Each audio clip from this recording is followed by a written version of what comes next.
નમસ્કાર મિત્રો, આજનો આ વિડીયો અનમોલ ઇંગ્લિશ એપમાં લેવલ 1માં આપેલ ચેપ્ટર 58 પર આધારિત છે, જેમાં આપણે રોજબરોજની વાતચીતમાં ઉપયોગી હોય એવા વાક્યો શીખી રહ્યા છીએ.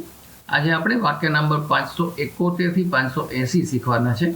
તો ચાલો શરૂ કરીએ. વાક્ય number 571, a button has come off my coat. Come off એટલે બહાર આવી જવું, નીકળી જવું કે તૂટી જવું. મારા કોટનું એક બટન તૂટી ગયું છે એટલે નીકળી ગયું છે. વાક્ય number 572, Por the coffee into the cup. પોર કરવું એટલે રેડવું, ઇન્ટુ ધી કપ એટલે કપમાં રેડો. જો અહીંયા ઇન્ટુ છે, ઇન નથી. ઇન અને ઇન્ટુમાં શું તફાવત હોય? ઇન્ટુ એટલે ગતિ દર્શાવે. કેટલીમાંથી કોફી ગતિ કરીને કપમાં જઈ રહી છે, ગતિ દર્શાવે ત્યારે ઇન્ટુ આવે, અને કોફી કપમાં પડી જ છે એમ કેવું હોય ત્યારે ઇન આવે. જેમ કે there is some coffee in the cup. કપમાં થોડી કોફી છે. there is some coffee in the cup.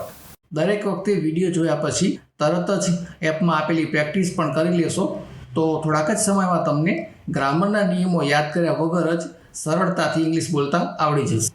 વાક્ય number 573, I have no time to meet you. મારી પાસે તમને મળવાનો સમય નથી. મીટ એટલે મળવું અને નો ટાઈમ એટલે સમય નથી. વાક્ય number 574, please tell me your name and telephone number. મને તમારું નામ અને ફોન નંબર જણાવો. ટેલ મી એટલે કહો કે જણાવો. વાક્ય number 575, please give me a cup of T. કૃપયા મને એક કપ ચા આપો. વાક્ય number 576, would you like another cup of T. Another એટલે બીજો, કપ ઓફ ટી એટલે ચા હે, કપ. અને વુડ યુ લાઇક એટલે લેવાનું પસંદ કરશો, એટલે કે તમે બીજો કપ ચા લેશો, ઈચ્છા છે બીજો કપ ચા પીવાની. Would you like another cup of T. કોઈ પણ પસંદગી દર્શાવવાની હોય ને ત્યારે વુડ યુ લાઇકનો આ રીતે ઉપયોગ થાય.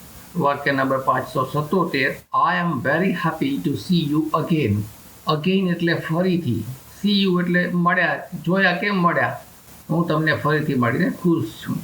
વાક્ય number 578, where in India did you grow up. તમે ભારતમાં ક્યાં મોટા થયા છો? નાનેથી મોટા થયા ત્યારે કઈ જગ્યાએ રહેતા હતા? વાક્ય number 579, what's the height of the Empire State building. Empire State બિલ્ડિંગની ઊંચાઈ કેટલી છે? વાક્ય number 580, when will you get ready to leave. તમે જવા માટે ક્યારે તૈયાર થશો? રેડી ટુ લીવ એટલે નીકળવા માટે કે રવાના થવા માટે તૈયાર હોવું. દરેક વખતે વિડીયો જોયા પછી તરત જ એપમાં આપેલી પ્રેક્ટિસ પણ કરી લેશો તો થોડાક જ સમયમાં તમને ગ્રામરના નિયમો યાદ કર્યા વગર જ સરળતાથી ઇંગ્લિશ બોલતા આવડી જશે.